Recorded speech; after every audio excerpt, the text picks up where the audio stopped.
Each man must do his bit. Hello and welcome to another edition of Public Interest. I'm Gabriela Patram. We're so happy that you can join us. With me is former President of the Cooperative Republic of Guyana and leader of the People's National Congress Reform, Mr. David Granger. Sir, welcome. It's always a pleasure. It's always a pleasure to be here. Sir, I want us to continue our discussion on the relationships between Guyana and Suriname. More specifically, the New River District. Based on that, my first question to you is, the Suriname government officials stated recently that sustainable solutions can be sought to the question of the New River District. What does Suriname mean by sustainable solutions? It means that the Surinamese use of force has failed, and they're now resorting to other means. As you know, there was forceful occupation of the New River District, which was brought to an end in 1969. And after that, as you know, it was reported in the media that Suriname was actually planning an invasion in the 1990s. I think it might have been under that combination of Jules Wiedenbosch and Mr. Bouterse. So Suriname had been rearming, and they had been bent on, I assume, taking the New River District by force. But having failed to do that, they have now resorted to maybe suasion. They're probably planning a new approach in the form of joint development or some type of shared management of the district. Let me take a step back. Guyana and Suriname together are bigger than Germany. We are in possession of vast resources, and there is some strategic or geostrategic reason behind the Surinamese pursuit of the New River District. Taken as a whole, we can be much further along the road of economic development than we are at present. Suriname intends to be the main beneficiary. I would say that they are simply planning a new strategy, and they are bent on extending the domination, and I think they know they've hit a wall, trying to describe the New River District as the upper quarantine. It's not upper quarantine. The Kutari is upper quarantine. The New River is Guyanese territory. And I think the world recognizes that. And Suriname now recognizes that it has to change its approach.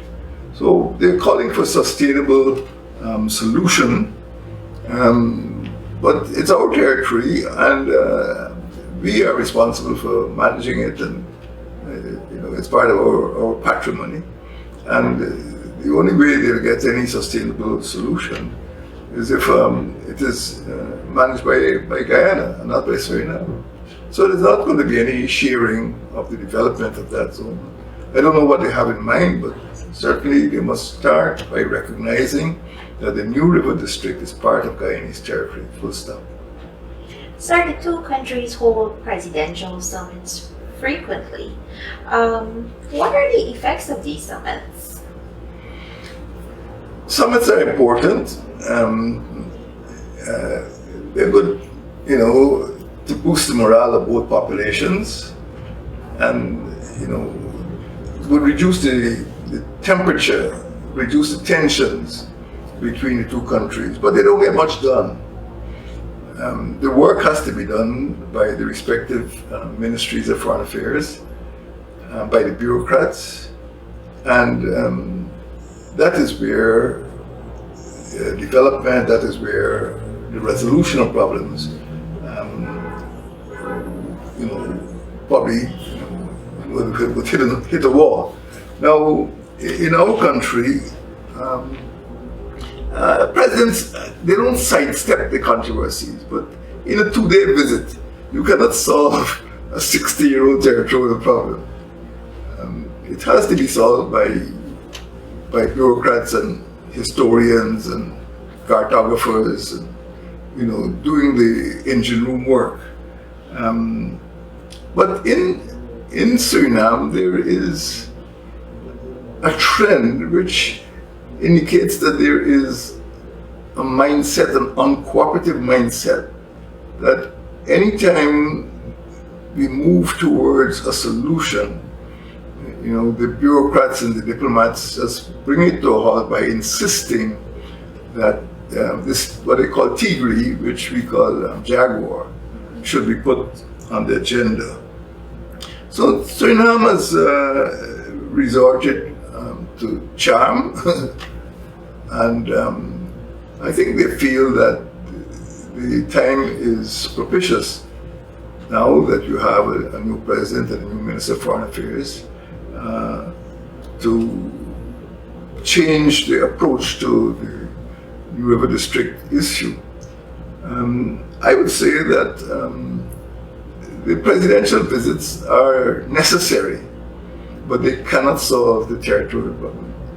Unfortunately, in the past, we had a president who tried to negotiate with the Surinamese, and we had to go to the International Tribunal.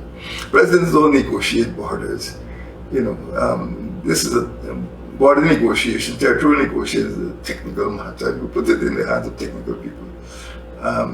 When the work is done, the president would sign the agreement. But don't expect anything to come out of presidential visits. They're beautiful guards of honor and dinners and speeches. That's it. If you need problems solved, you have to have efficient bureaucracies. And this is where, or this is a lesson that Guyana has to learn. You need efficient public servants, efficient foreign service officers, efficient foreign service institute, where young diplomats are trained. You can't fake experience. And I tell you what, those two persons in charge of Suriname, the president and the foreign minister, are experienced. Sir, I'm subject to your correction here with the year. A border commission, or a Guyana-Suriname border commissions, was established in 1989. Do I have the year correct? You have the year correct. It's about 32 years. It was under President Desmond Height. Yeah. Okay.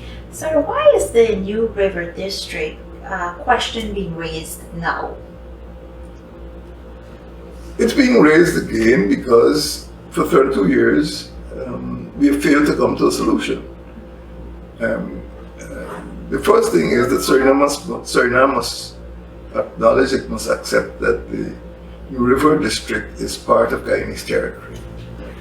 And Suriname has used this argument or its resistance to obstruct every progressive move that Guyana has proposed over the years.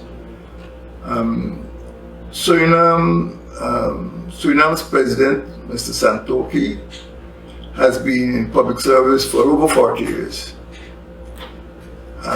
Similarly, Suriname's foreign minister has been in some form of public service or diplomacy for around about the same time, since they graduated. They're about the same age. So they have come with a lot of experience, and I think they're trying to use industrial and commercial inducements in order to soften the resistance to their demands for the New River District. It wouldn't work. The New River District can be bartered because it gets benefits on the coast, shipping to Europe and port facilities. And the commissions, our commissions have a very clear mandate because it's our territory and we have to protect our patrimony. But the attempts by the Surinamese negotiators to introduce the question of sovereignty over the entire New River. This area is bigger than Jamaica. It's a huge area. And over the years, 32 years, the commissions have always stumbled on the question of sovereignty. And the world recognizes the New River District as Guyanese territory, and Suriname is obstructing up to a few weeks ago. Soon after, I mean, literally a day after the president had announced that licenses would be issued, the leader of the Suriname opposition, Mr. Parmesar, said, what about Tigray? So Tigray is in the forefront of their mind. Suriname governments over the years have fed this fiction that Tigray is Surinamese territory and Guyana captured their territory and they want it back. And once that happens, I mean, this is like August 2021, the leader of the Surinamese opposition is still talking about Tigray. So that is the mindset behind the failure of the Border Commission. So it's not a question of a president here saying that, oh, it's not going to obstruct it. It has obstructed development, it has obstructed cooperation, and up to August 2021. And the president of Suriname has got to face his National Assembly, he's got to face his combination because it's not a one-party government. And the border commissions will not be able to achieve much until the Surinamese government indicates that it will drop its resistance to Guyanese ownership of the New River District. That's the story. Sir, my next question is, how has Suriname's military policy changed given that Guyana and Suriname has endured unsteady security relations over the years? I'm glad you used the word endured rather than enjoyed. It is widely known that at the time that Mrs. Rodriguez was Minister of Foreign Affairs, over 10 years ago, it was disclosed that Suriname was planning an invasion of Guyana. I would say that for much of the last 20 years, Suriname has been rearming. It's not going to invade France, it's not going to invade Brazil. But Suriname has been developing very strong military relations with the United States of America, with France, with Brazil, with People's Republic of China, and with the Netherlands. So there are lots of training missions. You've seen pictures of the Surinamese defense minister going to Beijing, going to France. They've acquired a lot of equipment, armored cars. There are a lot of training exercises. So Suriname has been paying a lot of attention to the development of its national army over the years.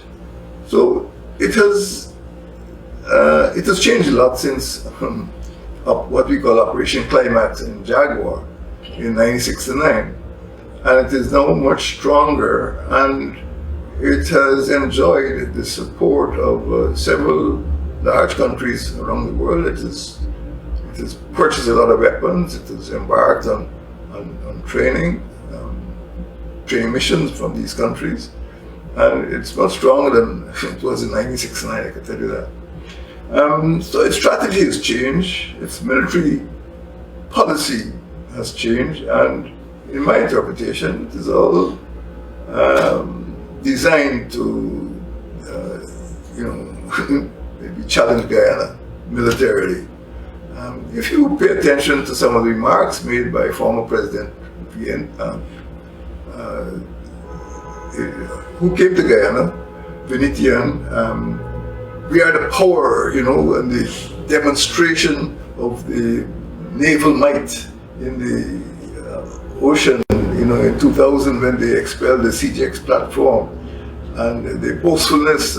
Once he said they're the best army in Northern South America. They're really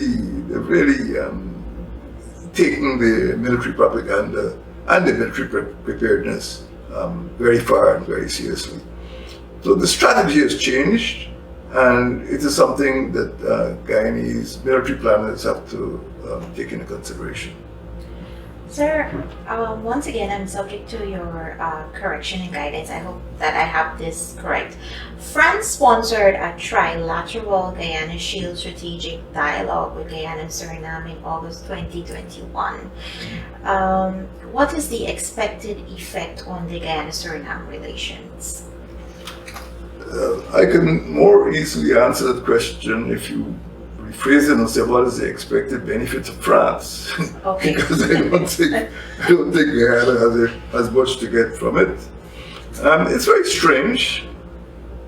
We had a visit from a French general, I think around April, and then this Guyana Shield, this is spelled G-U-I-A-N. Yes. Now the Guyana Shield is an ecological zone stretching from Colombia to northern Brazil. It incorporates, parts of Colombia, Venezuela, Guyana, Suriname, Guyana, and Brazil. So it's a huge area. It is the lungs of the earth. It is, a zone of fresh water and fresh air. It was a bit of a surprise that France should suddenly take interest in it. I think France is more interested in oil. It's more interested in petroleum. And it is clear that at this time, in 2021, the combined petroleum prospects or resources of Guyana and Suriname, world scale, world class. And the other thing we must bear in mind is that Guyana, or Guyana, as we call it, well, Guyanese call it Cayenne, but the correct name I think is Guyane, or Guyane Française. It's not a country. In fact, Cayenne is the only part of this continent which is still under European domination. Every other part of the country, of the continent, is independent. But France is only in Guyane because it is what they call a département, which is a sort of diplomatic fiction. That actually Guyane is part of France. They used to call it the Département d'Outre-mer, an overseas department. But the Space Center, the European Space Center, is a Kourou. So it is a strategic priority for France to hold on to Cayenne.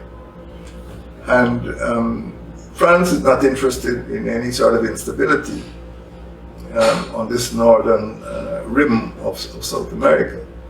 So they're looking at not the development of Guyana, they're looking at the prevention of disorder, which could upset their own strategic interests in Cayenne. If France was really serious about, Guyana Shield, they have to involve Brazil. And this is what I said in a previous book, you have to involve Brazil. You cannot speak of Guyana Shield without Brazil, but France wants to be a V power. France doesn't want to create a community of interest in Northern South America involving Brazil. And that is where Guyana must see or search for France's motives, motivations, and objectives. Because Guyana doesn't have assets. We don't have the capacity to fulfill our obligations under this agreement. Most Guyanese don't know what the agreement is about. But France obviously intends to throw its weight around. And I don't know what arrangement they have with Suriname, but certainly the arrangement with Guyana under the so-called Guyana Shield strategic dialogue is very shallow, very hollow. And the Guyanese people deserve to know more about what is intended, and it needs to be exposed. What is in it for Guyana? We don't know. And as far as I'm concerned, it is something that the French Republic invented, and I don't know how Guyana would benefit. So as far as I'm concerned, we have signed on the dotted line. We've tied ourselves into an agreement. Where it will take us, we don't know. Guyana does not have the assets. Our foreign ministry does not have the resources, and we don't know where France is leading us to. So it is a difficult question to answer at this time. I hope that, well, hope is not a strategy, but it is my expectation that the Minister of Foreign Affairs will bring the agreement before the National Assembly, and that the people of Guyana get a clear picture of what France is up to, or what France and Suriname are up to. But we are certainly in the dark. So based on everything that we would have discussed today, and then sharing and continue to read, Suriname is still challenges Guyana's sovereignty of the new river district. What is the way forward for Guyana's territory?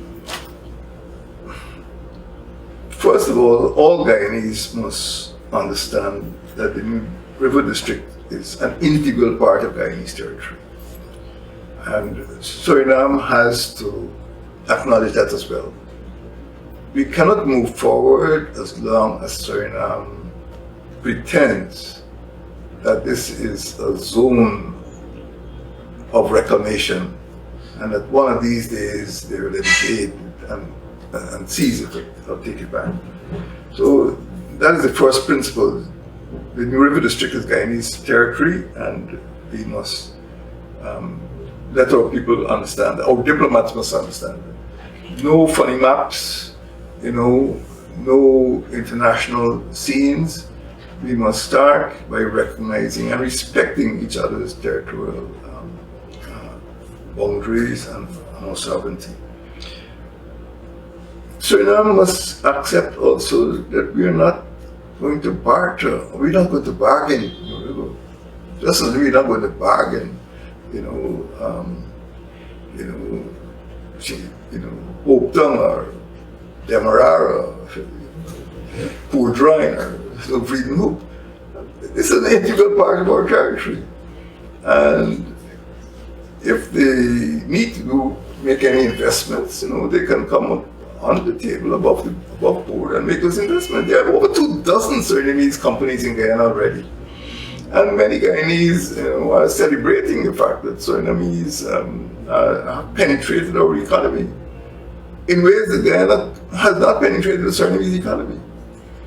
You can go down Church Street and buy bread from Suriname or meat from Suriname. Suriname's insurance company, Suriname opticians, and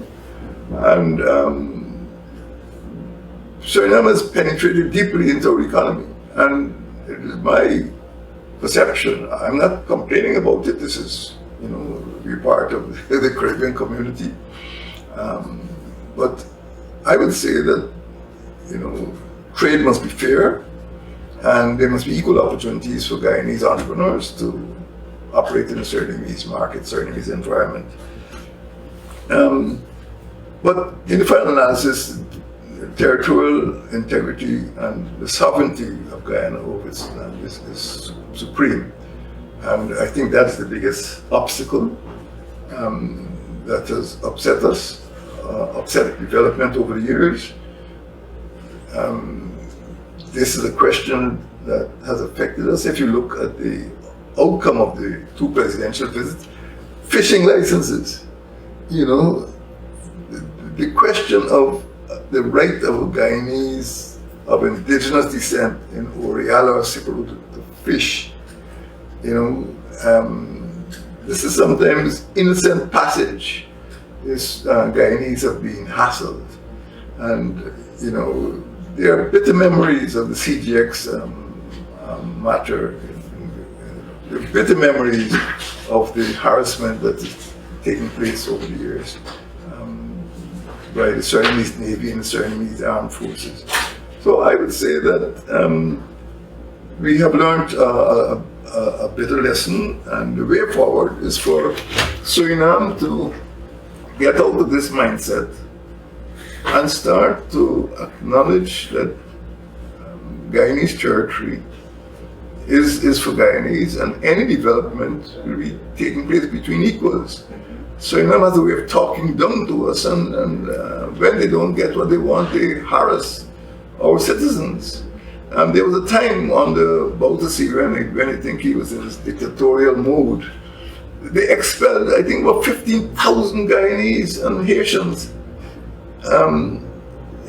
Just people were just sent packing.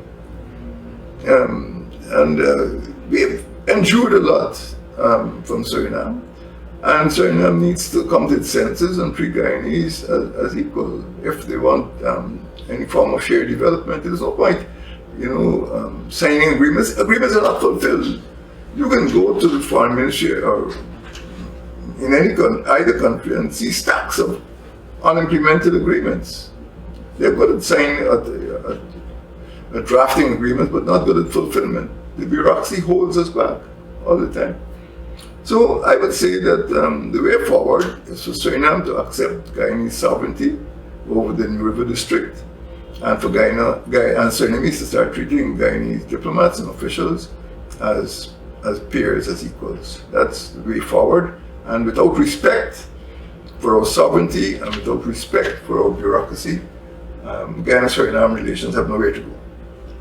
Well, sir, it's always a pleasure to have you, and it's always a learning experience on my end. So thank you very much for being with me today. And to our viewers, we say thank you very much for joining us. On behalf of all of us here at Public Interest, we continue to encourage you to follow all COVID-19 guidelines. I'm Gabriela Patram. Goodbye.